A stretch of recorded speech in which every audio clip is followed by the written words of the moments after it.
time now. Then restarted the phone, restarted the app. We'll see what's up. Give it a last shot.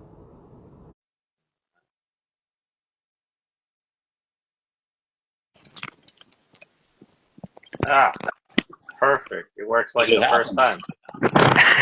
time. That's so funny. But Yeah, I was I over here. restarted my phone and I'm like, I restarted the app and everything. I'm like, something's got to work. Very good, very good. Yeah, Yeah, nice seeing you, I was Nate. over here fumbling, trying to do the same thing. I was like updating the apps in the middle of the call, but it's good. How are Yeah, you? good, good. Very good. Is that Like, or What is did you that say? like a No, lake? no. This is our mountains back here. That's yeah.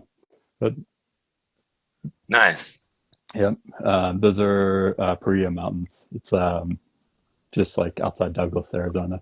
So this is Oh, like due nice. south behind me. I got like a west Hmm. window where my light's coming in, and then up north of us are the Chiricahua Mountains. So yeah, it's a cool spot. Yeah. Yeah. Okay. Yeah. So, what do you call it? Man, that's a really nice backdrop to your farm there. Sorry, Right. somebody was just sending me some messages, but Yeah. It's um, every what? time it pops up a message, it like blocked out what you were saying. But Oh, no finally worries. got you on. Happy to have you on here.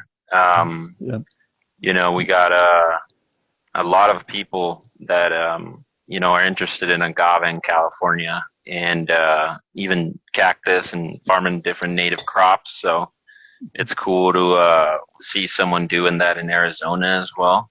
Yeah. Definitely take inspiration, I think, from each other's farms. But yeah, let's if you want to just quickly introduce yourself and maybe a little bit about what you do at your farm.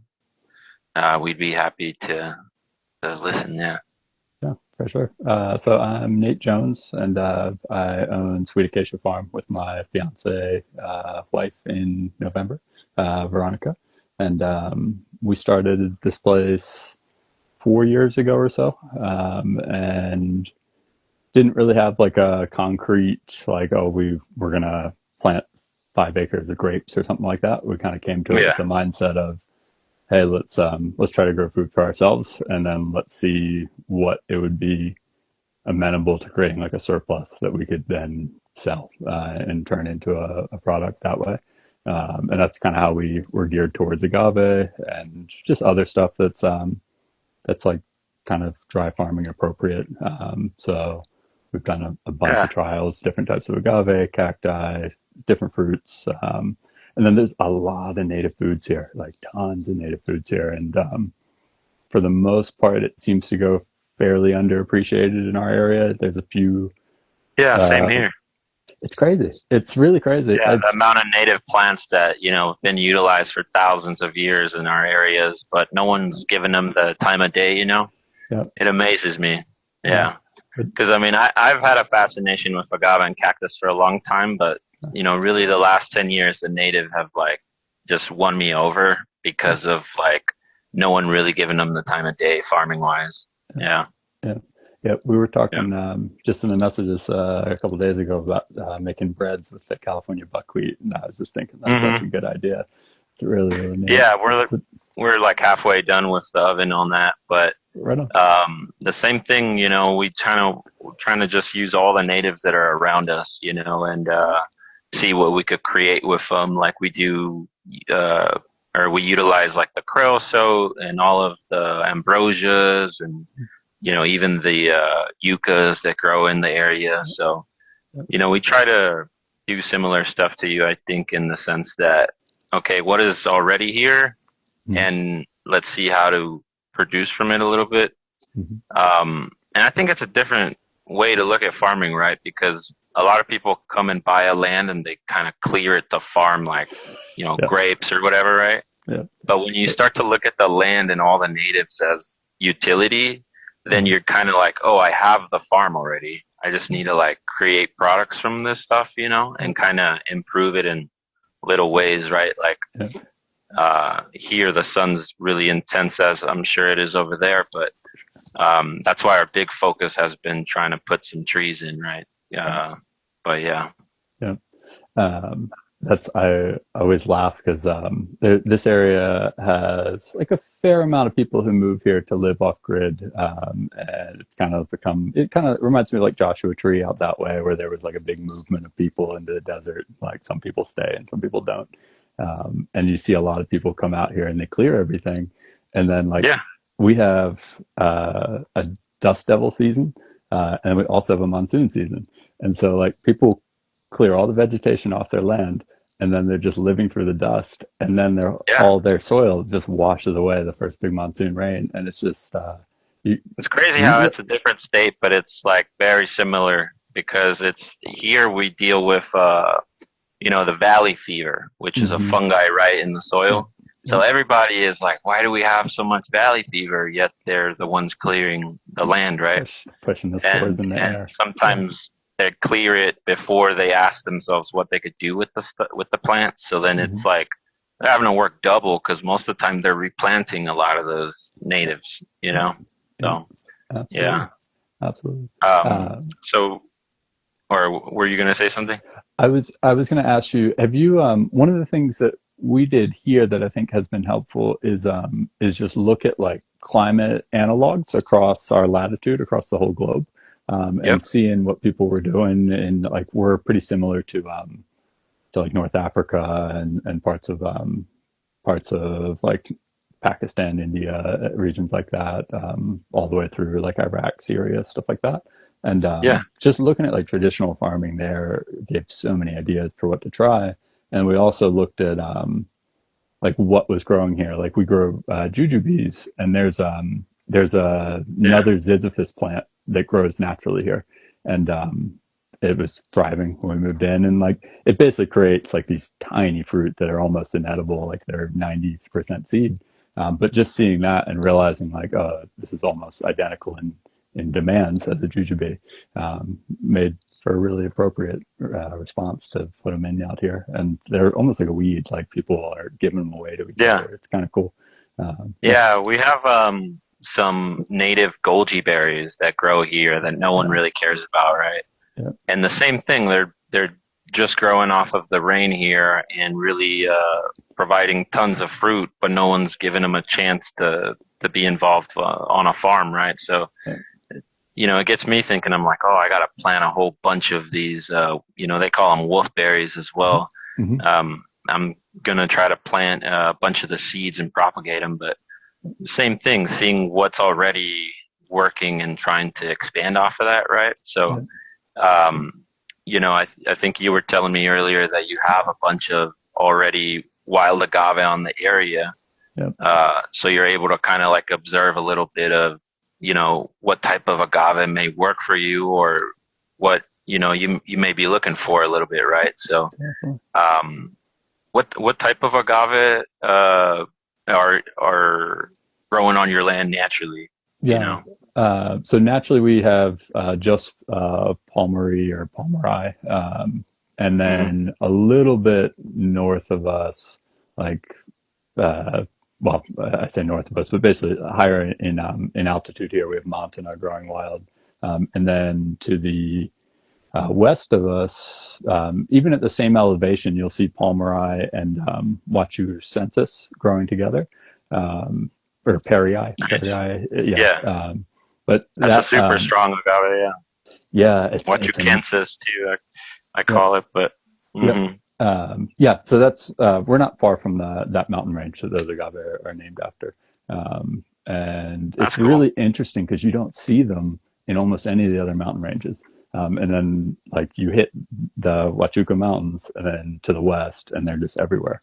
And they grow Nice. right in the same terrain as the Palmeri, which I thought was kind of interesting.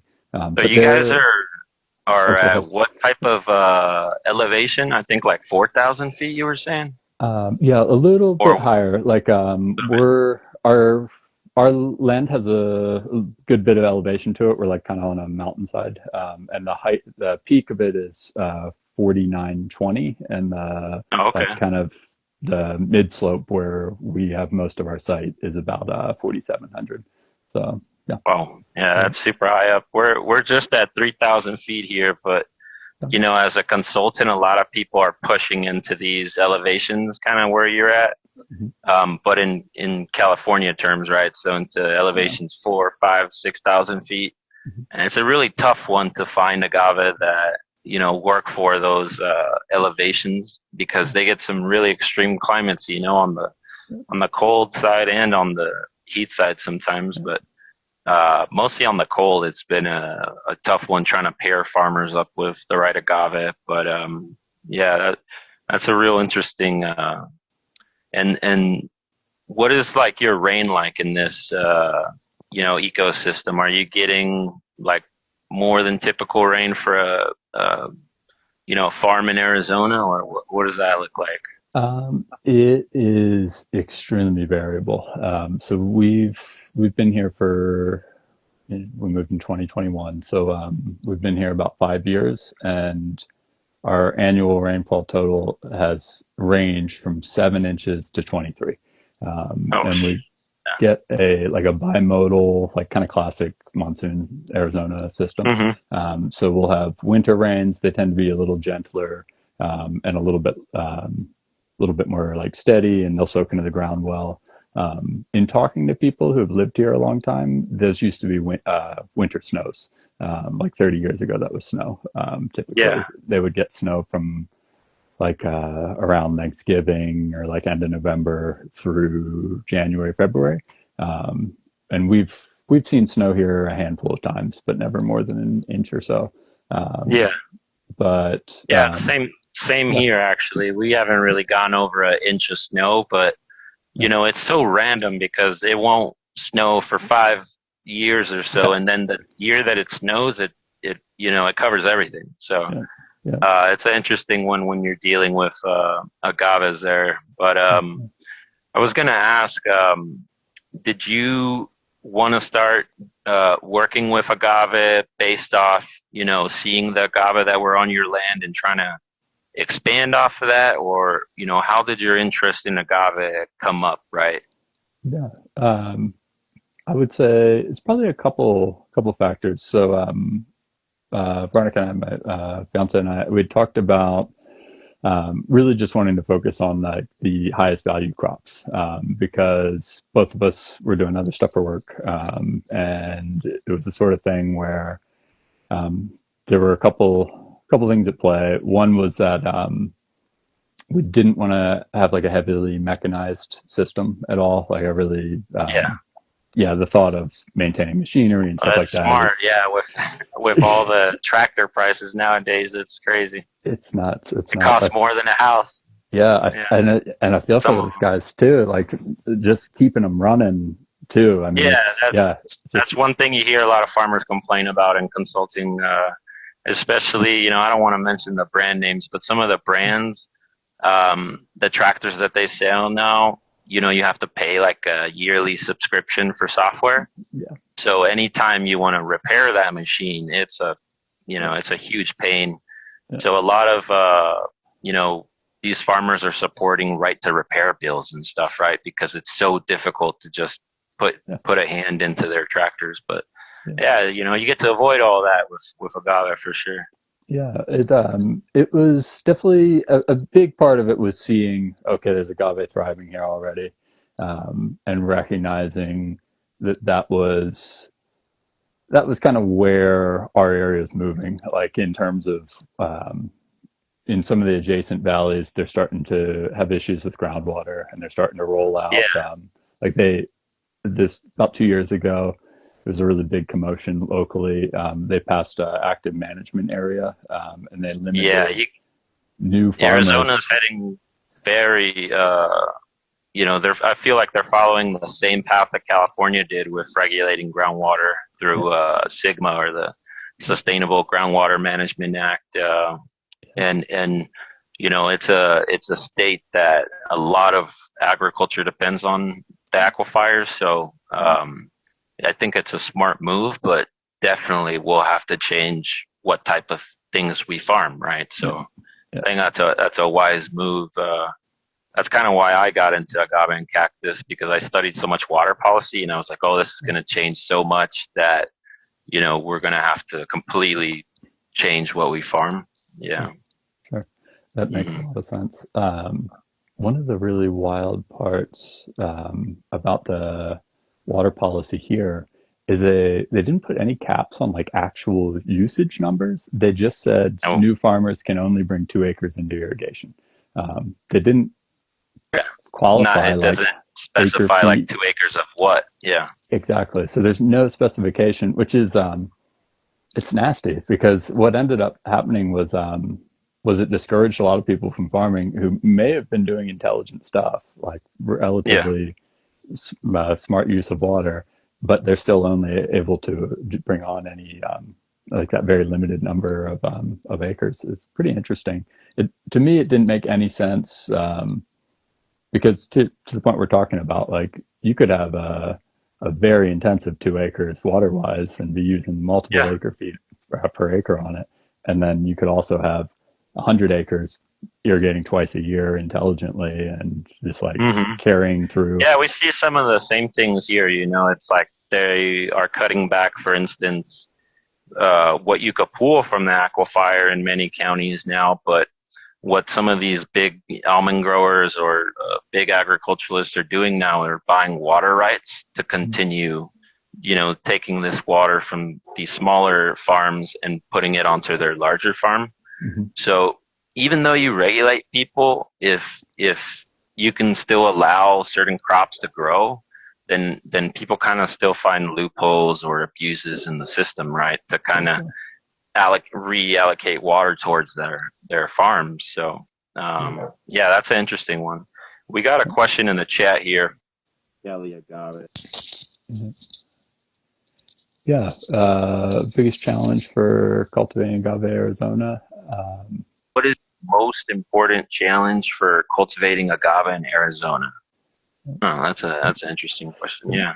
I think what we've seen so far is I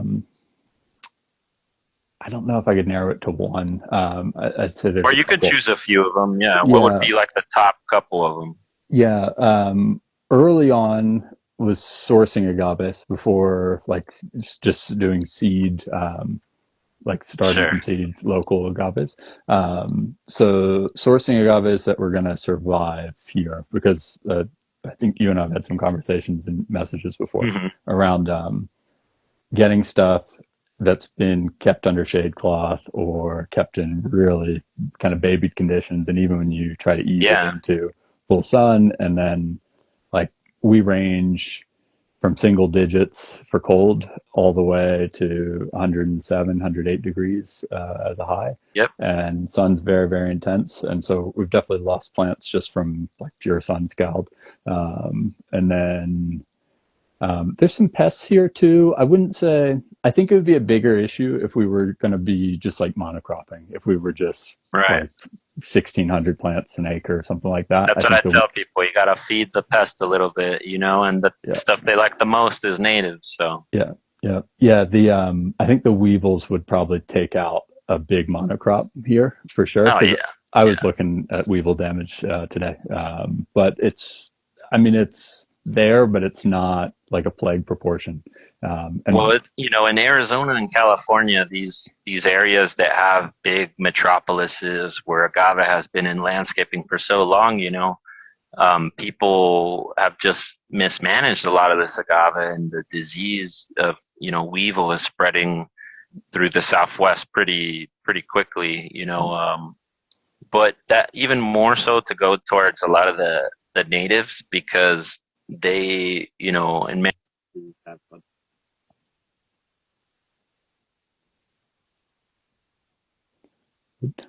I lost you for a sec. I heard you say Oh, I to was go saying they towards have the a better natives. tolerance. Oh yeah, Yeah. definitely, definitely. Yeah, it's interesting to see.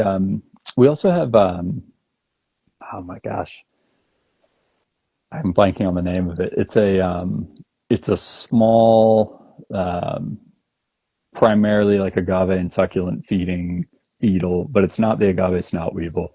It's I'm gonna forget the name of it. but we have You that talking as about the super small beetles? yes, yes, and they just Yeah, create these little pock marks all over the agave. Um, yeah, yeah, we deal with those, but I haven't seen those kill a plant, which is interesting. And I've noticed that they'll hit the plants that are really stressed, either like freshly transplanted and then we get a hot spell, or if we get like sometimes we'll get sustained winter rains and it'll just be like soggy and cold for a week straight. And in those moments, sometimes you'll see some of the plants becoming a little more susceptible to some of the damage. It's yeah, interesting. It's definitely. very interesting. What I have found fascinating is that when the conditions kind of self-correct back to something a little bit easier on the plants, a lot of them, not all of them, but I'd say the majority come back, and sometimes they even are resilient to it in future years. It's been pretty interesting to watch. Um, yeah, it's amazing. I haven't really been able to find a pattern either. Like I early on, I thought like, oh, it's all going to be this one cultivar that suffers from this, and it doesn't seem to be the Yeah. case. It's we're kind of scattered, like in terms of where our planting blocks are. They're Hmm. on all different aspects. Some are facing south, some are facing east, um, and then a few of the others are on slopes that drain the cold really well, and that seems to be the key for our area is plants that are perched on a slope where all the cold air is pooling below them. Like they have the least issues by far. Yeah. And they seem to, yeah, they just seem to really be durable. It's interesting. Yeah, right here, in the winter, because California gets most of its rain in the winter, and then agaves, a lot of them fall asleep and don't really grow in the winter. What I'm starting to see as a consultant is a lot of agave just sitting in water and having a lot of bacteria or fungi issues. Yeah. So I kind of, being in the desert, there's a lot of pluses and benefits, right, to farming in the desert, but one is having extremely well draining soil, right? So even in the winter, I haven't been dealing with a lot of these issues that coastal and central valley of California farmers are dealing with because their water isn't draining because they get so much of it in the winter. Um, but it's really interesting how the agave's growth cycle is influencing what it can be attacked by, right? So Absolutely. um, yeah, I've seen that here in California, similar plagues and Yeah. stuff. But Hmm. your soil at your site, is it like a granite sand type, or what are you dealing with there? It's like kind of a combined soil. So like the top 2 inches are sand because we get so much wind, and it just spreads it everywhere. But the 2 inches down to like maybe 2.5 feet is clay loam. So, it Oh, holds a lot of water. yeah. And then under that is like really compacted like clay. And so these agave essentially, if they can get down into that subsoil, I never have to water them again, which is kind of like my training, for every agave. Try to just let it suffer enough to get into those subsoils so it can kind of take care of itself because they hold so much water throughout the year. And, people I think ask this a lot, like how are plants growing in the Mojave Desert or in Arizona or Nevada? Well, these soils are able to hold onto whatever water falls if they're healthy, right? So Yeah. also trying to improve, the water locking capacity of the soils has been a big, thing that I'm doing with the goats and, all of the trees, because it can hold a lot of water, but it just doesn't have very much nutrients. So I'm just trying to improve, that small aspect of it. Yeah, absolutely. That makes sense. That makes a lot of sense. That's that's something I've noticed here is that if we get water, we're very similar. Like it's clay loam for the top couple inches, and it's almost pure clay. And then in certain parts, because we're on a hillside, like we're exposed bedrock within like sometimes it's literally exposed, and sometimes it's like below maybe a quarter inch of soil. Yeah. But in the areas where we have a little deeper clay, like if we get a good rain event, you don't have to water anything around that for months. Like a couple of those little like earthworks we've done for harvesting water. Um, I got to take a picture of the one we haven't irrigated. It's pomegranates, a plant called woolly senna, which is like a native legume. It's like kind of a bushy Nice. senna, and then a bunch of like wild acacias and some mesquites. And then there's all these ground covers that have come up that are just like local plants that are mostly annuals. But we haven't watered any of that since April. And if you were to look at it, it's like knee high, completely dense vegetation, and all the pomegranates are blooming and like getting ready to hold on to fruit into the autumn. And Yeah. it's just that combination of like the contouring of the earth to hold the water, and then like the wicking action of the clay is insane. Like I've just Mhm. watched like the shadow of moisture move out of those earthworks, and you'll see it travel like 4, 5, 6, 7 feet over the course of a couple days, and it just like Yeah. slowly shifts. It's amazing. I think that's one of the big goals on a lot of our farms nowadays, trying to slow down the water so that, it can, get into that subsoils for us. Because, at least for farms, with agave or cactus or native plants, if you plant at the right time, during your rainy seasons at the beginning or, in the middle period, and you can slow down the rain that falls, many cases you won't need to water throughout the year if you're planting at the right size, right? So like kind of like my golden rule has been, okay, if I can get a 5 gallon tree in by say October or November when my rainy season starts, and I may supplement it, a gallon or two a month. By the time it gets to that second year, it's established.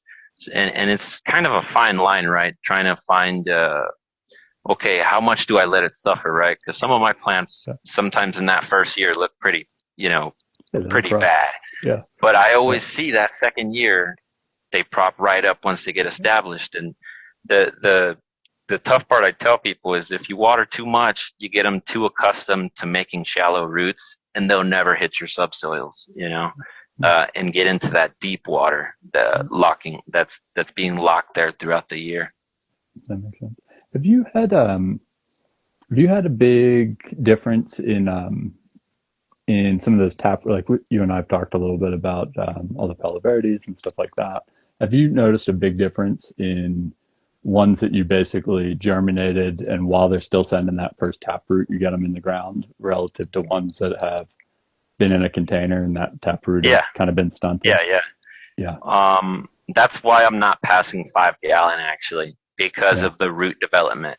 yeah. So what I've noticed is that, if you plant a 3 or a 5 gallon, whether it's an agave, a cactus, or a native shrub or tree, essentially, like I said, it gets established within that first year, but only at those sizes. So sometimes I plant 15 or a 24 gallon, and the roots development was just as good as a 1 year, 3 or 5 gallon. Yeah. So, you getting it in the ground at the right time, but early enough that its root system can still put down that deep tap root.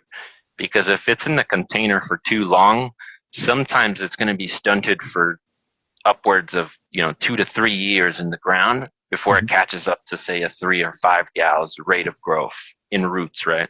Yeah, And as we know, the roots is really like the key to all this, right? Trying to make these plants grow. yeah, absolutely.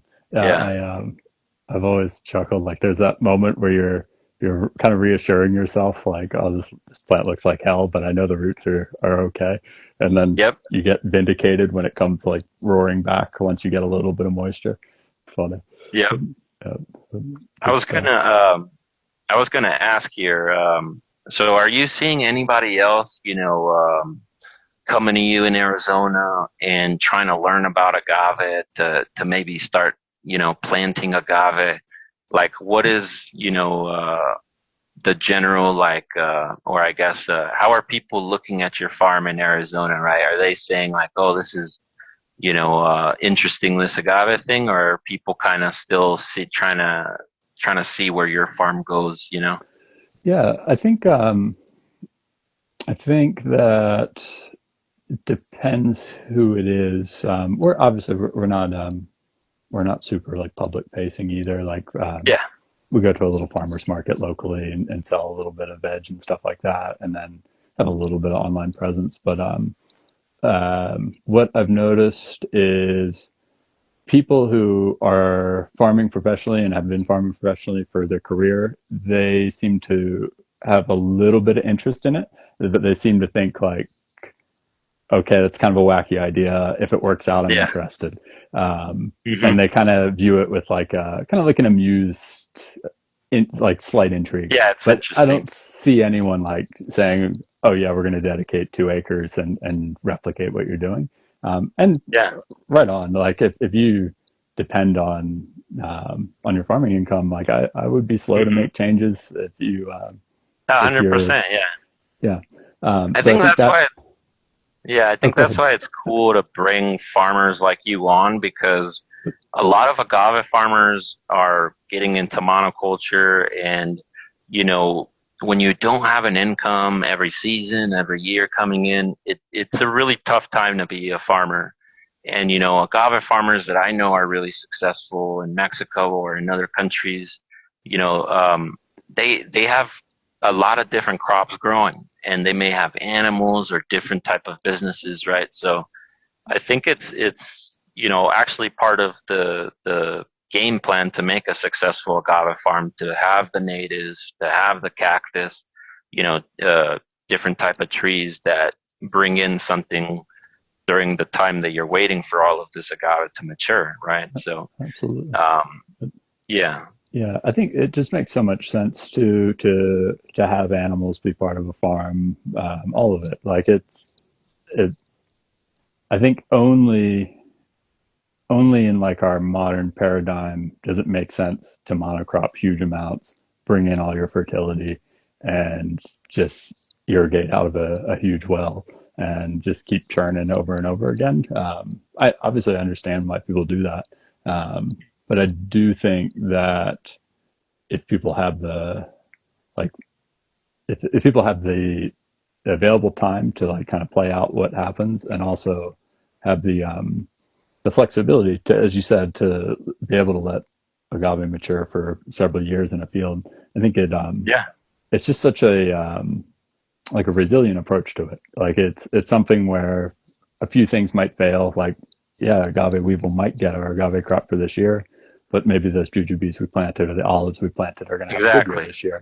Yeah. And to your point, like you're never going to. It's breaks that boom or bust cycle that I think a lot of people are in. It's interesting. It's very Yeah, interesting. because you always have something that's around. Um, yeah, that's a really good one. That's definitely what got me into cactus, just having something that every season I could be, eating and utilizing for products or whatever.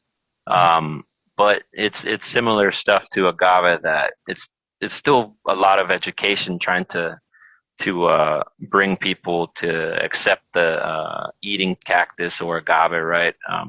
In agave's case, a lot of people don't even know that you can eat it, so that's always a funny one, telling people that they can eat agave, right? But Uh, that's funny. But yeah, it's amazing how much food knowledge gets lost. You know what I mean? yeah, Like especially like Arizona, Southern California, like people have been eating agave and cactus here for thousands upon thousands of years, and like only yeah, now is it viewed with like some skepticism. It's very strange. yeah. I Um, think that's a huge part of why I'm getting a lot more into native agave, because I'm like, man, these, as a historian, I read about these thousands of years of different tribes from all over the Southwest using agave, and even down into Florida, and I'm just like, wow, like in my head, I'm like, they spent thousands of years on this plant, but then people forgot about it. So then, trying to farm it too is a cool thing to try to bring back. I think some of that American heritage that's been lost, right?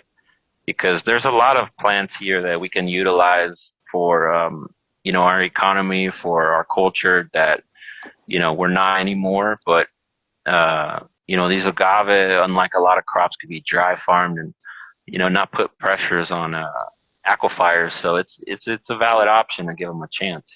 So Certainly, yeah. certainly.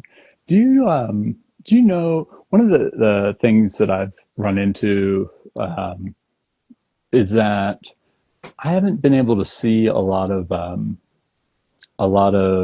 like infrastructure around agave and cactus in the U.S. Yeah. Like accessible within the U.S. Like you and I have talked a little bit about some of the other products aside from just the fruit and the pads of the punches. But like I don't see anyone selling like a seed oil press at an No, industrial yeah. scale, stuff like that. It's really interesting. It Yeah. just it's like a I kind think of this that's where blind spot.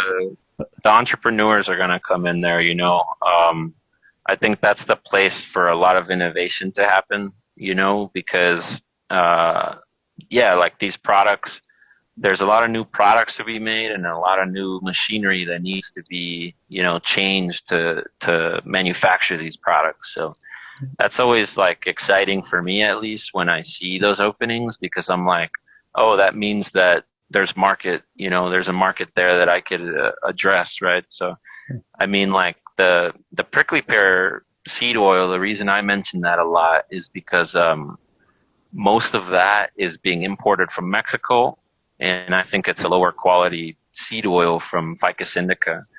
But a lot of Americans are you know, cultivating now at a small scale cactus, you know, kind of like you and me. And I'm just like, hey, maybe if they had an opportunity to sell some seed oil to a company, they would plant instead of 1 acre, you know, 20 or 50. So I think, you know, with the seed oil, there just needs to be an entrepreneur that starts making some of these machines for us to utilize. And that the first people that want to make the product, they're going to really want to, you know, do that. So if nobody does it by the time I need to make all of this, you know, large volume of it, then I'll probably be that guy, you know? Yeah, I like it. I like it. Yeah. Very, very cool. The the there's like a small local distillery opening, and you had asked if anyone else is doing agave. There is another Yep. farm actually that we've been helping plant locally, and their farm is attached to a distillery that they've opened. Is that But Castle Springs? no, it's in Bisbee, Arizona. Ah, okay, Yeah, okay. yeah. Nice. Yeah. They haven't started operation yet. I think they're still getting some of their permitting and stuff done. But the reason I bring that up is that it's a husband and wife who started the place, and the husband is an engineer and like designed his own still and was really Yeah. just totally nerding out about it. And he's coming to mind when we're talking about like, okay, who could we get who might have Yeah. the connections to build some of this stuff, because he had kind of reached out to some fabricators and had that still created. I'm sure if you were to say like, hey, here's Oh what you need yeah, for a like all of press. Yeah. that's the other thing with all of these agaves. People are used to distilling, for instance, angustifolias. So, you know, the subspecies tequiliana that goes into tequila, or espadín that goes into, you know, mezcal, or different ones that go into bacanora, or, you know.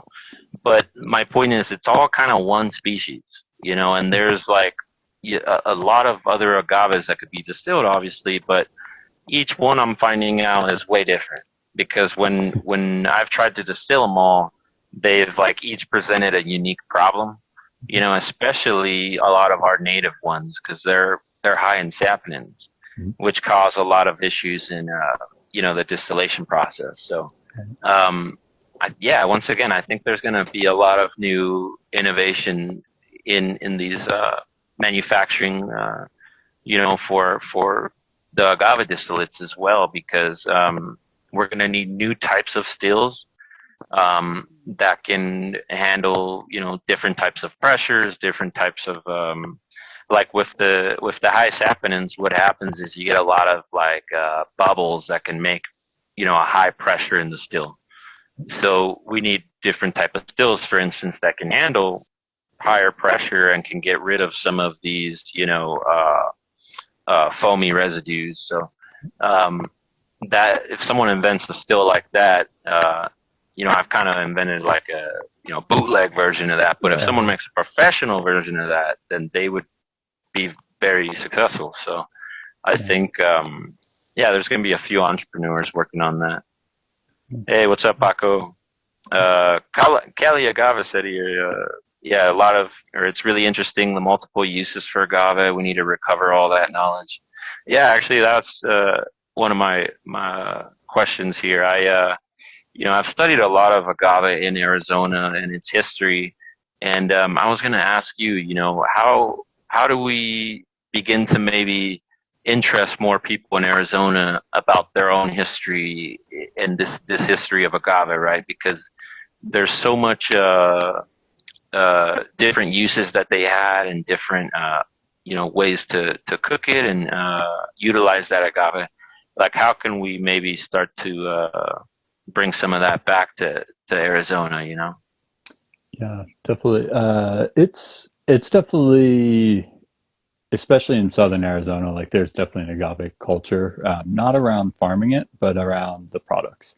So Utilizing it. like, yeah, so there's a Agave Heritage Festival out of Tucson, and being right on the border, there's a lot of like cross-border influence. There's a lot of Bacanora tastings and stuff like that coming over Yeah. from Sonora, stuff like that.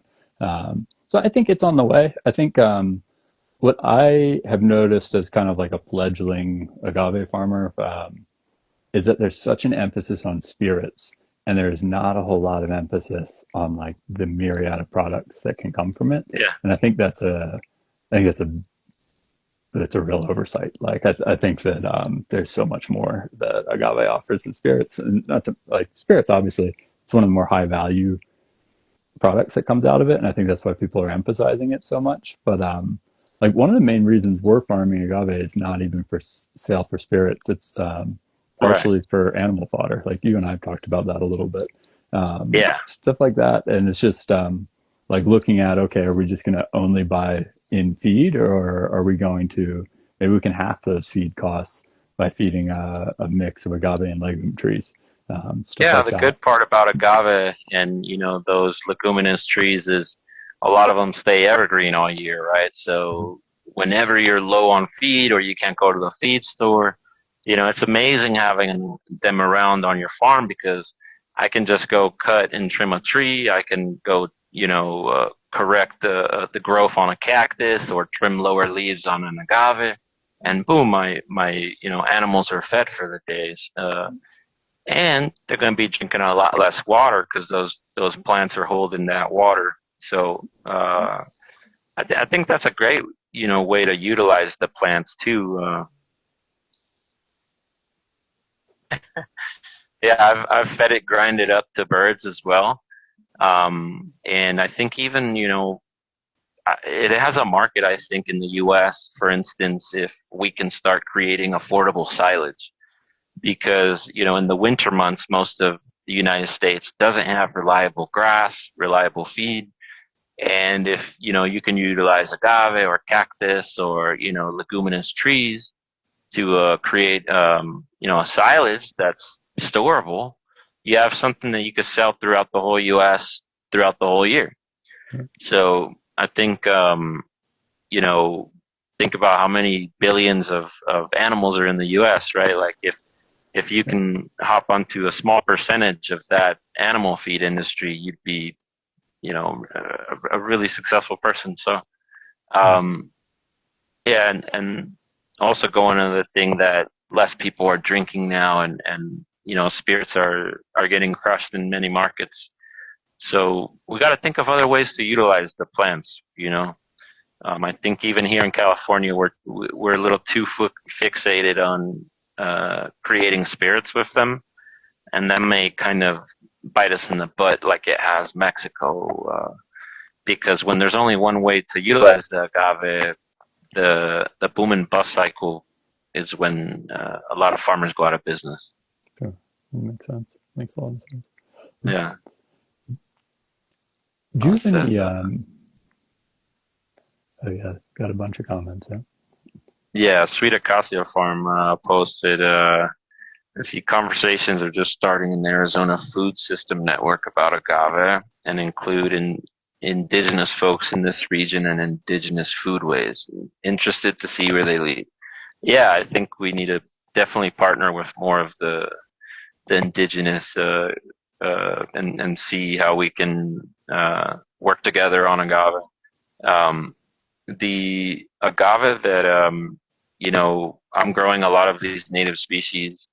I feel honored to farm them, that because these people farm them for thousands of years here, right? But I also realized that they've kind of lost cultivating them in many regions. So I'm trying to see, me personally, of a lot of different ways to try to give back to those indigenous communities, the agave, because I think it's kind of like we owe it to them, but maybe that's part of the different things we can do with indigenous folks too, because I think if we start to help them cultivate the agave and utilize it how they did before, maybe we'll find out all these different ways to utilize it that were lost, right? Yeah, we're talking about yeah, just like the endless stream of products, and we're sitting here talking about like, oh, mechanization of like different machines for processing. It's like I'm sure, being Yeah. some naive dude, like I'm sure there's ways to process it for a lot of interesting products that don't require Yep. mechanization that people have been doing for thousands of years. So yeah, it's interesting stuff. I Yeah. That's one of the things I really enjoy about cultivating plants in general, is like that notion of like, yes, it's your plants that you started with, and like they're the progeny from that, and then you start looking at like how many people's hands over how many thousands of years have touched the Yes. ancestors of those Now you're plants. improving them too. Yeah, Yeah. yeah, it's Well, super hopefully, interesting. right? I mean, Yeah, yeah, yeah. Hopefully you're not just okay. herbiciding them down and making them move. Yeah. Yeah, yeah. So Yeah. I was it's gonna ask here, so I see on your profile, you're doing a lot of watershed projects. yeah. Can you give us maybe a quick kind of synopsis of some of these projects, and what they or what goals maybe they help your farm with, because I think a lot of California farms here, have similar issues, right, with trying to restore the water capacity of their farms. Yeah, absolutely. So on our farm, it's kind of twofold approach. So we're we're more intensively managing an area of about like 8 acres. So our Yeah. farm's 110 acres, and within it is a creek that historically was perennial, Hmm. and now is pretty much dry most of the year. On a really good year, you'll get like 6 months of flow through it. But it's in pretty rough condition, from a whole blend of different things, like road cutting, draining, like basically interrupting Yeah. the sheet flow patterns of the water. And then this area is open range, so it's just kind of constant cattle grazing on it. So that interferes a little bit with some of like the tree recruitment and stuff. The grazing practices around us are actually pretty sensible, like when you look at what's going on. But this area was like decimated in the early 1900s. There was like massive corporate ranching operations, and basically what happened was I stripped all uh, of the plants. yeah, yeah. And so there was a huge drought in I'm going to get the year wrong, but I want to say it was like 1903 or something like that. And it was at the peak of the cattle herd here, and it was like some egregious number. If you're ever interested in it, it's called the Erie Cattle Company. Hmm. Erie, yeah, Yeah, I'll check it out. yeah. It was basically these like really wealthy investors from Pennsylvania had a bunch of cowboys working for them out here running cattle. They like wildly overstocked it, and they just decimated the range in our area. And then it Right. combined with a couple of really bad drought years, and that kind of seems to have been the start of like massive erosion problems in this area. And then you combine that with the railroads that were cut through.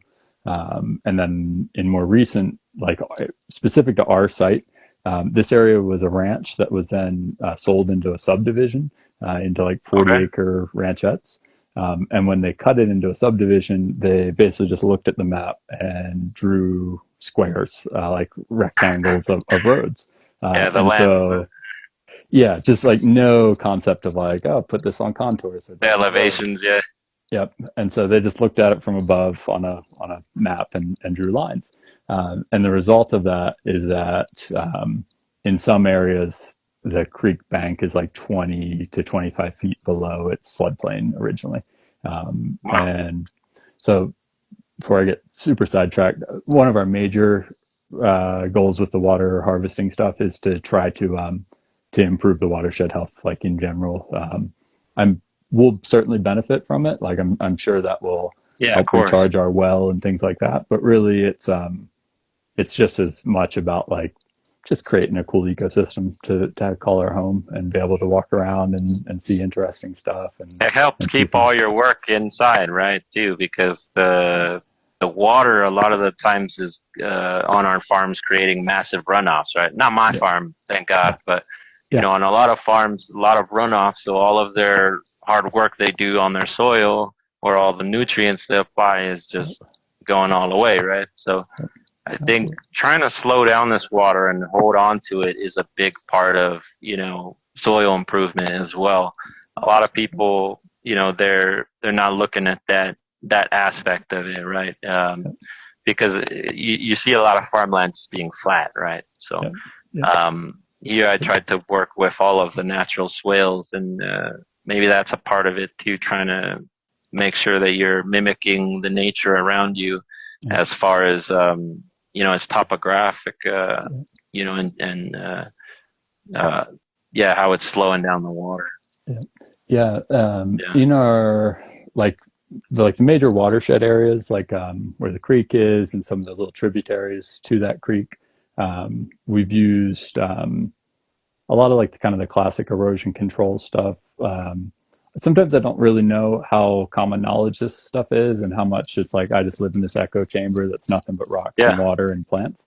But there's a lot of like habitat restoration stuff in the Southwest because obviously the Southwest has, I think it's like 5% of its freshwater marshes that it once had at this point. And there's a lot of people working on that now, which is really cool. So I've taken some courses and like gone and learned from people about like habitat restoration and watershed restoration. Um, What type of so what type of like could you give us maybe an example of like, you know, a couple plants that are helping you you know, with this watershed restoration, you know? yeah, Because I want to give an example to people of how, you know, maybe that a plant that could do that. yeah. I would say seep willow is probably the biggest one in terms of if you put it in sandy, wet soil, it'll take Okay. over on its own and it'll hold that sand and it'll prevent that erosion for the most part. It establishes really easily.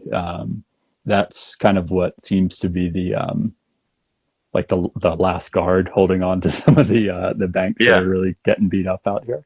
And it watching it over the years, it like defines where the floodplains are going to be, and it holds the ground in the face of the big storms. It catches a lot of debris, and you'll start to see other like less hardy plants, perennial grasses coming Nice.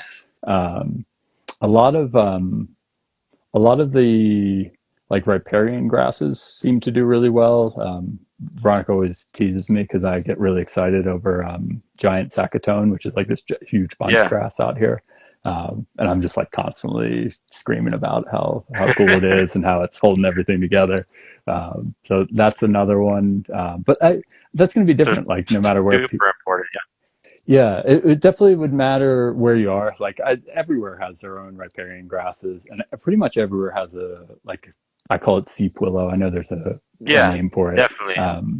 Yeah, but Looking for everyone those has that. native shrubs and trees that can help whatever plant you're growing grow better by keeping the soil and water on your land are great, I think. Definitely, definitely. One of the things we did that probably played the biggest role in our like watershed health stuff was we implemented like a keyline design. You're probably familiar with that from doing all the Yep. agricultural consulting stuff. Yeah, so that's our little main plot. Like I'd call it like a little zone one, zone two thing. That was where we went the heaviest in terms of like intervention. And we used like a compact excavator and did all like swales on contour and all that stuff. And that has been incredible. Like watching what has happened in response to that's been nuts. So we did, Nice. it's in about a like a 4 acre area, and it's got a little over a quarter mile of, depends like what you're calling it. You call it swales or conservation terraces if you're talking to people who are like going to be worried about you harvesting water, stuff like that. And then like kind of high infiltration basins, like on the ridge lines, has really helped. It's super interesting. It's I feel like a kid in a candy store. Like every time we get a good No, rain, yeah. running out and seeing what's happening. But I would say that's probably been the most defining thing we did was like a just a really basic keyline design. Like I designed it after reading all the keyline design stuff and being inspired by some of that. Nice. And Nice. then we implemented like above that, higher up on the slope, we implemented a lot of like stone boomerangs, which is something that I had seen. Um, I think it was indigenous folk in it was one of the desert regions of Africa. I'm going to blank on the country right now, but there was a guy who had implemented this really beautiful, like simple but very like Talking about the very half moons? yeah, exactly, just Yeah, half those are moons. great. Oh, they're fantastic. And like just Hmm. watching, we used to just have like really erosive sheet flow off of our slope. I mentioned it's like a 200-foot slope. And just those little half moons, we put olives in them and we sized them based off the mature drip line of an olive, and then like planted agave and cactus and Nice. rosemary and lavender in them. And Yeah. just seeing in the first couple of years how much that slowed and reduced the sheet flow, and then also fed those plants that we put in. I would definitely recommend that to anyone who's got slope on their property. It's incredibly effective. And if you have rock, it's free. Like it's literally just your time Yep. and a little bit of design work. So yeah, it's pretty cool. Yeah, Um, I've been experimenting with stuff similar to that. You know, using the I've noticed the native crows, so they kind of form mounds under themselves and form these swales yeah, naturally. yeah, And planting right under that is allowing a lot of the agave to do really well in that dry farm setting. But yeah, once again, utilizing already your natural reading of how the water's flowing on your land to see where to best plant, you know, different crops. So that's a really good one. Yeah. I have a friend here who all he did was look at that kind of pedestaling you're talking about, like those little slightly elevated spots underneath Yep. creosotes. All he did was take stones and connect those in like a linear pattern, and he went from a pretty like nasty rain shedding environment to a really lush, like kind of just native grassland. And Yeah. honestly, it took him like 3 years. It's pretty amazing to see. Yeah. Really, really cool. But yeah, interesting I'm stuff. probably gonna So have to start doing that with like quiotes or something, you know, because I started using them for building paths, and you yeah, know, once you start growing a lot of agave, you just end up having these, you know, materials like that. But yeah. it gets me thinking. Are you thinking of any, you know, ways of incorporating agave or some of the plants you're growing into any of the natural building that you're doing around, you know, your farm? Yeah, I've thought about that a lot. Have you seen, there's some really amazing structures that people build out of quiotes and then they drape leaves over them, and the Yeah, leaves as harden shingles. in place. Yes. Um, Yeah, yeah. I was We, thinking we like, we do that in my village in Mexico too, but oh, people have lost a lot of that way of building. You know, yeah, it's still a lot of the people that speak indigenous languages because they still live in the the forest or the cerros as we call them. Yeah. Very cool. Very cool. Yeah, it occurred to me that if you were to do that with like even like a clay or like a earth plaster, like a really high fiber plaster, Yep. because I've never built anything that was plumber level in my life, and yet like everything's still standing somehow. And I Yeah. really just attribute it to like the properties of clay and fiber mixed together, like straw or whatever it is. But I was thinking like you could easily use that system as your base structure, and then add a lot of durability and waterproof it with that mixture of like a clay Yeah. rich plaster. It's Well, interesting stuff.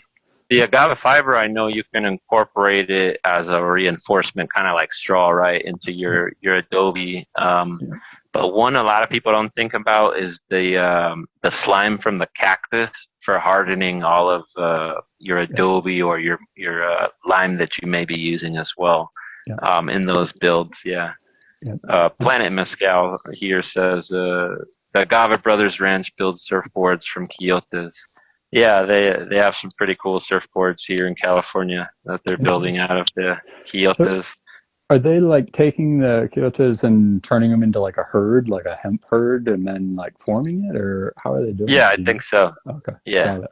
they're taking Interesting. multiple of them and kind of making a sheet out of them and then forming that. Yeah, But yeah, I think you know, one thing I was reading in the research is like, the air pockets inside of all of these quiltes make it really great for buoyancy and it's a really lightweight material, so it makes sense that it's really great for surfboards. yeah, But it also gets me thinking a lot of the amount of packaging that we do in the USA because you could use a lot of those quiltes for creating packaging materials, right? And it'd be a compostable one instead of styrofoam yeah. because the consistency of it is almost exactly like styrofoam once you dry it. So it's an interesting one that interesting use that I'm maybe going to explore the whole packaging side of it because yeah, I'm running out of ways to use these quiltes. It's a good problem to have. It's ideal, Yeah. ideal. That's cool. But yeah, I thought about using them as like like a fiber reinforcement, not necessarily in cement, but in like adobe style building for sure. It would make a lot of sense. It's interesting stuff. But Yeah. that So, oh, go ahead. or I was gonna say, I had one. We actually got through all of my questions that I was gonna say, but I had one last question of that I had written down, which is, if you had, um, you know, all of the people in the agave industry, farming, distilling, in Arizona in one room, what would you like to see, agave industry in Arizona in say 1 decade, or 2 decades, where would you guys uh, like to go, I guess, like if you could speak to them. Yeah, it's a great question.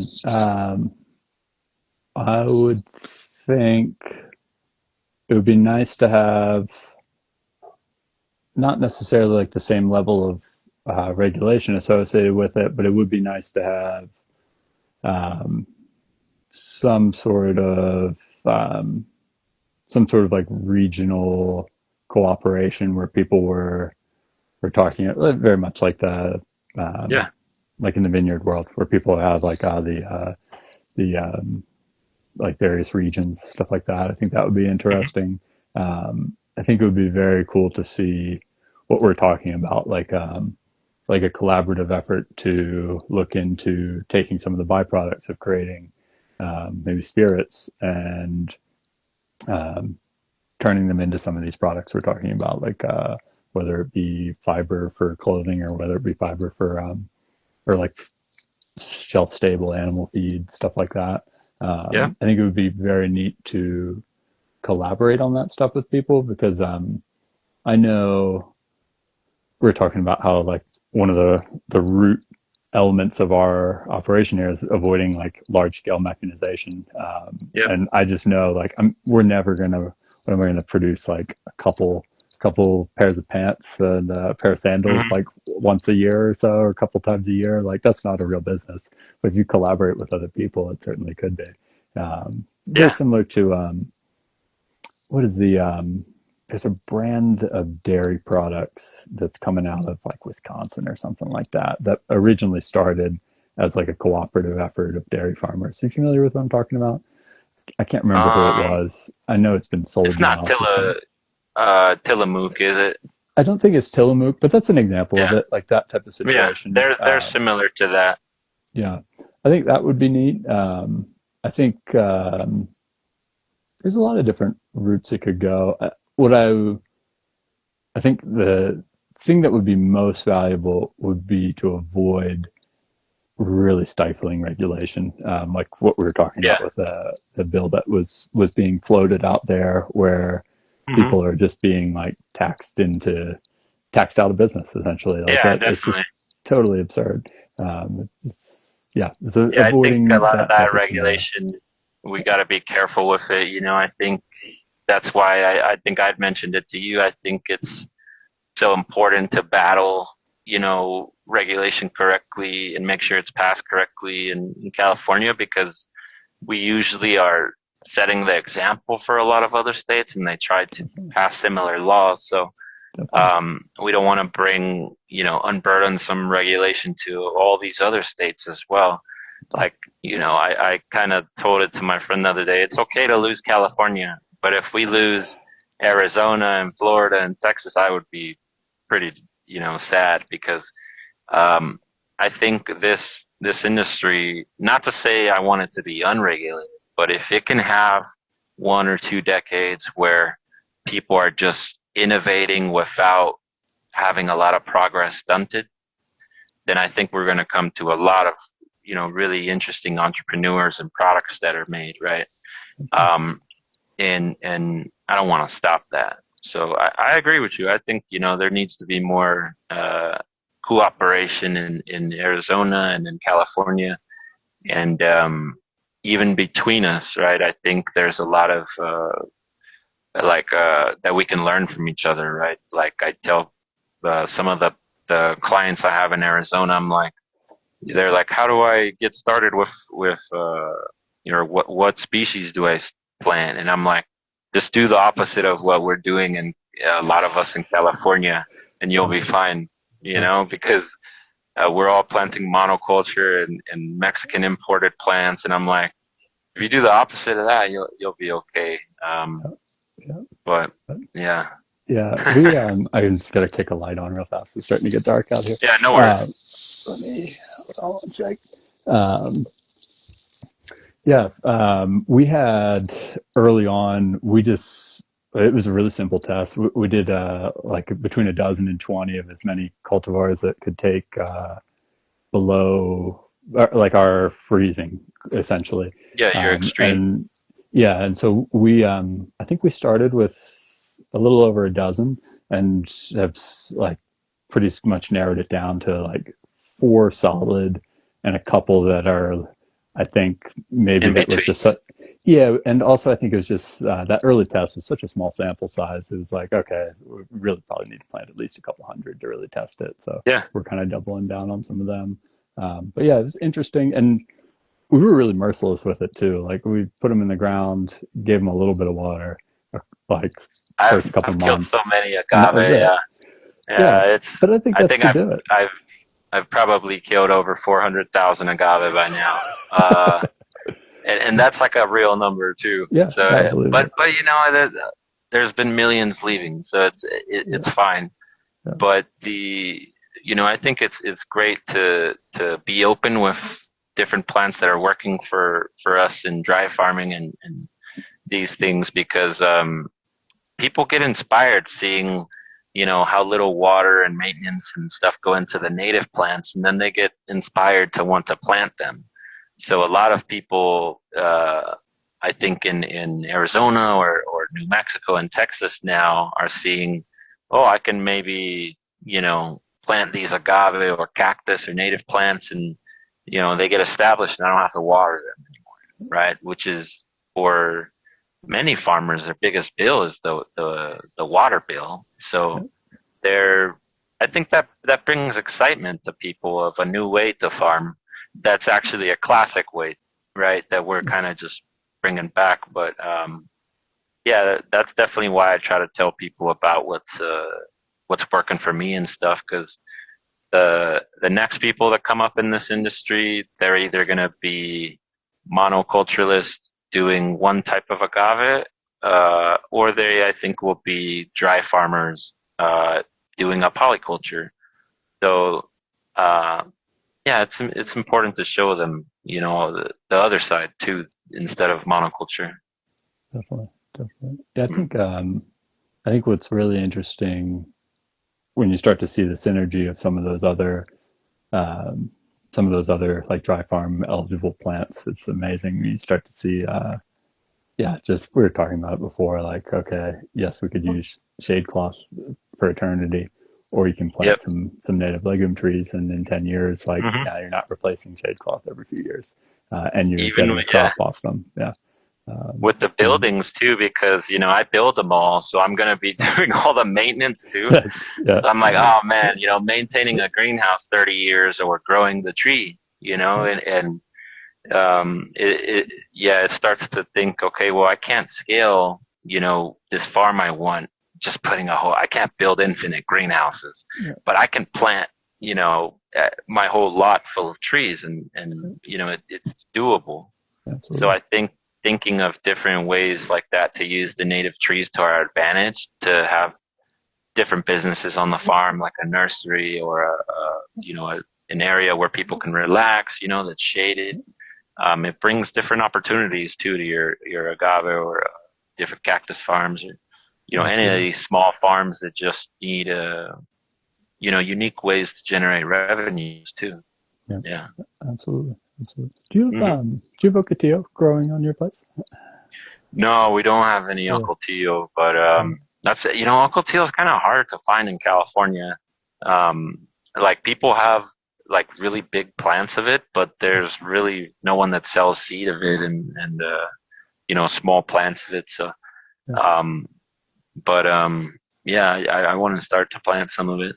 Got it. Got it. Do you have seed of it? Huh? Do you have any seed of it already? No, I don't have any of it. I can't find any of it that's in my area. I think I'm gonna probably have to order some from people in Arizona or something. But um, yeah. I was asking because ocotillo is one of those plants that there's like so many uses. It's so resilient. It's Yep. such an interesting plant. Um, yeah, when we first came here, I was blown away by just watching like the flow of ocotillo life over the hmm course of a year, like how it leaves out, how it flowers, how it leaves out again, how it maybe flowers a second time. It's just talk about an adapted Nice. plant, and there's Yeah, that's kind tons of of been the uses. Palo Verde for me. It's Yeah, one that is becoming more and more my favorite just because of how easy it grows here and the amount of benefits it provides me. Not only can it give fertilizer to my agave or my cactus or my shrubs, but it provides shade for the nursery plants. It provides shade for all the areas that we're chilling in, and it's going to give me water locking capabilities and help me water less because less evaporation and all of these different effects start compounding, and it really starts to improve your farm a lot. So you know, I, I'm not so fixed on, one plant is the solution, but yeah, it's like finding those plants that do that for you wherever you are. That's definitely the move. yeah, absolutely. Yeah, I Yeah. feel like you get like a good handful of plants that are like the foundation that you build off of, and you can really I don't know, you start to really deeply understand them, and like you can, I don't know, you can really have them be the backbone of what you're doing. It's an interesting way of approaching it, Yeah, as 100%. opposed to what we're talking about, where it's like, okay, yeah, this is what you produce tequila out of, so I'm going to plant 100 acres of tequiliana and call it a day and hope it works. It's like totally The worst unhinged. part is when these farmers, they They contact fail. me and they, you know, a lot of farmers, they get 2, 3, 4 years down the line and so much investment, and then a plague or something takes them out, an extreme cold, and it's the worst when it all could have been avoided by just choosing the species for their land, right? Because people just they see whatever crop in an area being farmed, and they assume that it's gonna work for them, but every land is so different, and it really is. Not every plant will work everywhere, but there's a plant that will work everywhere, So, Absolutely. yeah. Yeah, But it's very interesting. yeah, I wanted to say, thanks for coming on today, Nate. And teaching us a little bit about your farm, and we I think answered a lot of cool questions for the audience and stuff. But is there anything you want to ask me before we get going on our ways here? Um, Trying to think. Well, I got you. Let me see. Let me see if I got a good one. Make it all Yeah, worthwhile. I'm Good. always down to answer. That's the point of these. Yeah, it did. Um, you were asking about if, like, what an ideal scenario would look like in the, like, dry farming or agave farming world in Arizona. Do you Hmm. think that California is trending in what you consider a good direction, or do you think it is something that is uh, close but needs work, way off but needs a lot of work, or do you think it's I something think, that is pliable? Yeah. yeah, I think that there's a lot of great farmers in California, and the interesting part I tell people is, I criticize California agave a lot, but it's kind of like when you criticize your government, you criticize stuff you love. And, I tell people maybe the majority of California agave is a monoculture of one agave species, but then you have, 100 or 200 other small farmers that are doing polyculture, that are looking at all these different uses, that are growing with dry farming, and they're utilizing very little water, and they're growing lots of different crops and stuff. And there's very few industries across the U.S. in any commodity where the majority of the industry is small farms. And that's the case it is in California. I think that's a really big positive, to have a lot of really innovative, a lot of really different small farms, even if we're only 51%, right? But as long as we're the majority, I think that, is really good for the industry. Um, I think that it's kind of at a conflicting point where the industry was started by a lot of those really innovative polyculture farms, but people are trying to scale quickly, and they're putting that aside in favor of monoculture.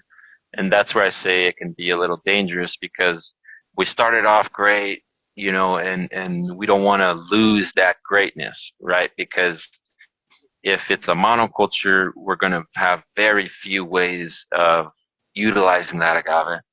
And there's going to be a lot of impacts. So in Mexico, the agaves that we're planting here in California have already destroyed Oaxaca's and Jalisco's aquifers. So as a Mexican, I'm really scared of the same thing happening to California or Arizona or any place around the U.S. Um, so I think there's a lot of good, a lot of, there is some bad, but I always tell people there's more good than bad. And I see a really positive, future for California agave if we can just keep a level playing field.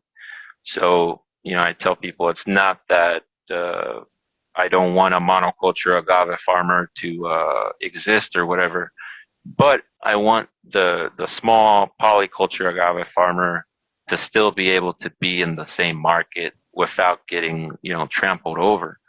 And the law needs to be fair for both of those players to exist.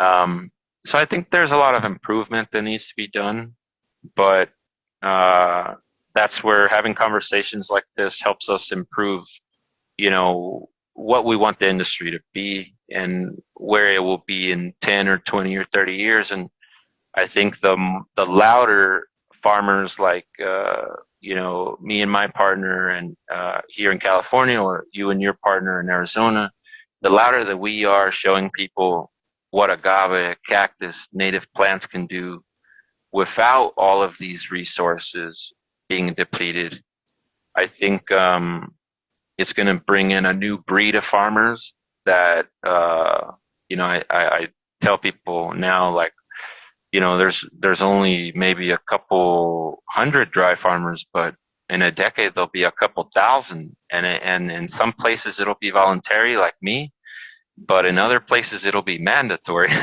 Sure, and sure. and these areas or these farms like us are going to be the proving ground for the future of farming in a lot of areas. So yeah, I think there's a lot of good, a lot of bad, and there's some stuff we can improve. But if I had to summarize it, I think there's a lot more good with agave farming in California, and I'm really proud of what we've built here. And but I do tell people, we got to make sure that other states that come online, like Arizona and Florida and Texas and New Mexico, that they don't try to copy the bad of Mexico or California, but they try to copy the good. So it's just a little bit about being more open and talking with people, and that's definitely how I see the industry. But because a lot of people see it pessimistically, and I'm not one of those. I'm very optimistic about it. I just realized that to have a prosperous industry, it's constant work. You can't Sure. get complacent. Yeah. Yeah, that makes a lot of sense. I think that's Mhm. an Long interesting. answer. No, it's the only way to really answer it. You know what I mean? Like there's so Yeah. much nuance in all this stuff. It's really interesting. I Hmm. think you had touched on it being kind of a proving ground, like people in these early stage polyculture farms. I think that's what's really exciting about being part of one is like Yep. you can see it in like a year to year basis or a month to month basis, and then you extrapolate it out a little bit, and like maybe it's been like for us we're year 5, and I know our vegetative cover is way up. Like if you look at an aerial photo, our place is way greener than it was at the exact same time years prior, relative to our base landscape around us. But you No, can and see imagine like all the there's a difference in carbon that your farm is yeah, capturing now, yeah, and um, we need to work as an industry to see how to start measuring some of that too, yeah. because I think our farms will be rewarded in the future for the amount of carbon sequestration they're doing.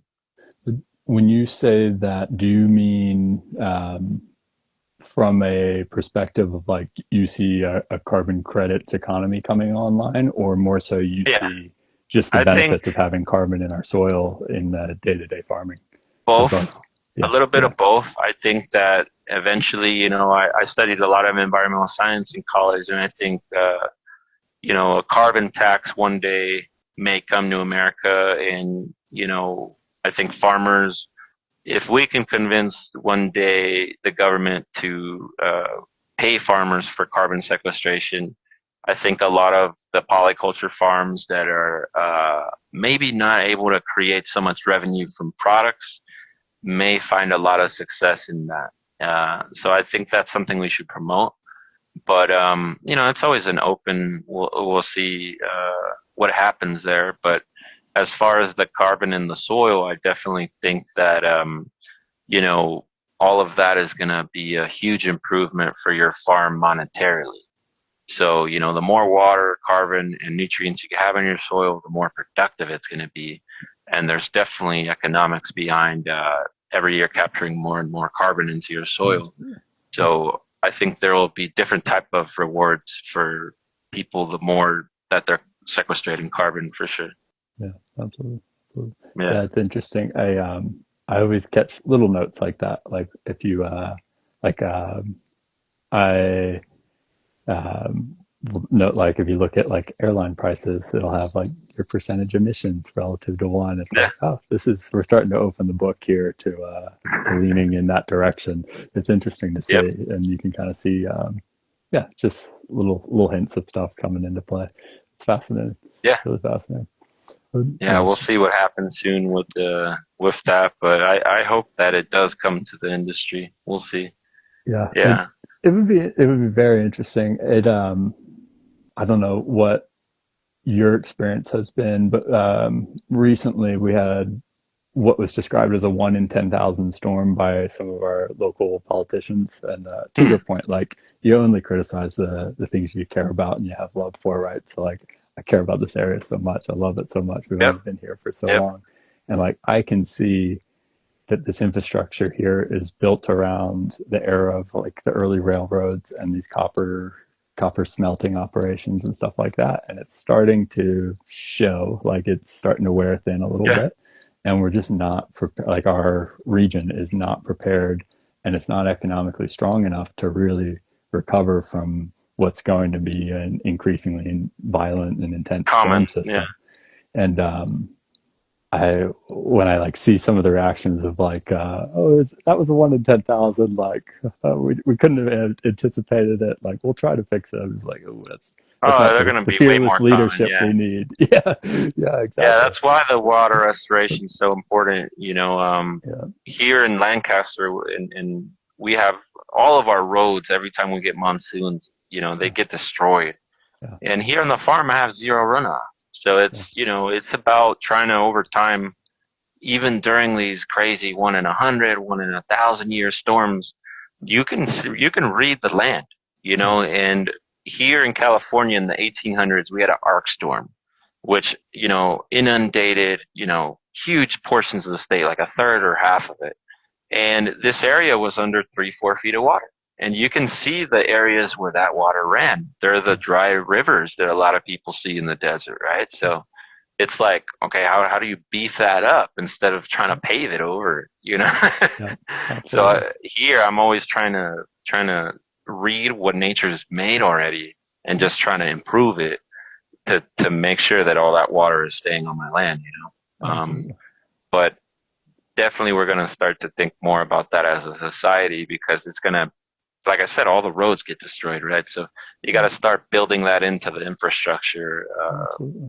with our farms and all of that too. Absolutely. Yeah, Yeah, it's yeah. interesting here. A lot of it is dirt road, as it probably is in parts of where you are too, I'd imagine. And you can Oh see yeah, the ranches that are really well run, like some of the most prosperous ones. You can see how they've managed water off their roadways in a beneficial way for their pastures and everything. It's really interesting. You can really see the difference in management styles and just how forward thinking people were in terms of like yep, how they were going to navigate water on their properties. And you can see those are the ranches that are thriving, and then the ranches that are lowering with a their lot of carrying runoff. Yeah, capacity every single year, and everything is these tiny mesquite stumps with like 4 feet of soil below them, and then just ravines everywhere else. Um, those people that's didn't how it is, manage and water properly. it's real money. I tell people even in Napa, Yeah, the vineyards that I used to manage a lot of them. It's real money having these storms wash off 100,000 of fertilizer or yeah, wash out 200,000 of soil. It's like absolutely. these are huge numbers for some farmers, and they can't you know Yeah, every year it's getting worse. They can't fight that. So you yeah, have to build it into your farm's infrastructure and make sure you're keeping your soil, your water, your nutrients in the actual farm. Uh, yeah. yeah. But did you see? 'Cause, like, I'm completely novel to this world of agriculture. Hmm. I had nothing to do with it beforehand. But to me, it always made sense in approaching it to start with water first, that like the the common like water access in your structures, like in that order, Yeah. when managing a farm. Um, was that standard for vineyard design, like water first, or was that not really a consideration? Was it Not mostly here in California. really? Yeah, Vineyard history up until like maybe 2012, 2013. we literally had over 100 years of like unlimited growth. So year over year, there was just more vineyards, more acreage. And we got, I think, almost close to like right under 1 million acres of grapes and table grapes in California. Yeah. And today it sits around maybe like a little bit over 500,000. So we've gotten rid of almost in maybe a decade and a half, over half of those grapes. And it really goes to show that no, water was not part of the equation, because the moment they raised water prices, everybody's business was not profitable anymore for many of these vineyards. And again, going to the dry farming thing, it's like there's vineyards I worked with in Northern California. They were farming, different grapes that were not the norm, not the European grapes, some of them California or USA native varieties, and they were dry farming. They didn't even water them. So it's like, once again, everybody in grapes is planting European wine grapes. So it's like they require a Mediterranean irrigation. Yeah. And we got a lot of great grapes here. I've never understood why these monoculture industries develop from foreign genetics, a lot of them, because it just creates so many issues. But yeah, in California, very few ever thought about the water ever increasing. And the moment it did, pretty much most of the industries are realizing they're not going to be here in the next few decades. I think grapes and nuts and some of these industries that are using vast quantities of water, they're going to be replaced, I think, by agave, cactus, different things that are dry farmed, because we just don't have the water for it anymore. And it's not coming back like for a long time, even if we changed everything today. So we just have to change as agriculture in general.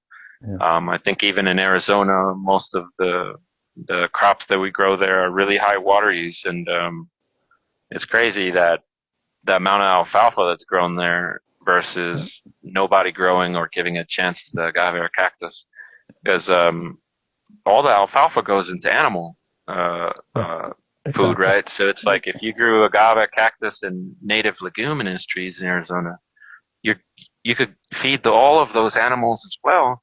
The difference is you use no water versus the alfalfa destroying the aquifer. So I think it's just a rethinking of everything, right? It's not we have to get rid of farming in Arizona or in for instance, the Imperial Valley of California. It's doing it way differently. Yeah. It's amazing how much of a element of this is how it's done here, I'm going to replicate it, without any consideration for your local terrain or local climate, is responsible for so many of the problems that folks have. It's pretty interesting. The same thing is happening in agave today in California. We're taking Mexican agave and bringing it here, assuming it'll behave the same. But, they dry farm it in Mexico on many places on 20, 30 inches of rain. But when you bring it to California, it's way hotter and you have to irrigate it now. It does a way different management system, right? Because, as we were mentioning earlier, most of the plagues that come to agave are from humidity. So you want to keep it as dry as possible, and to be irrigating it as often as possible. It's like contrary to the management. But thanks a lot, Nate, for coming on and chatting with us today, man. We got a lot of cool topics that we were talking about. Thanks a lot.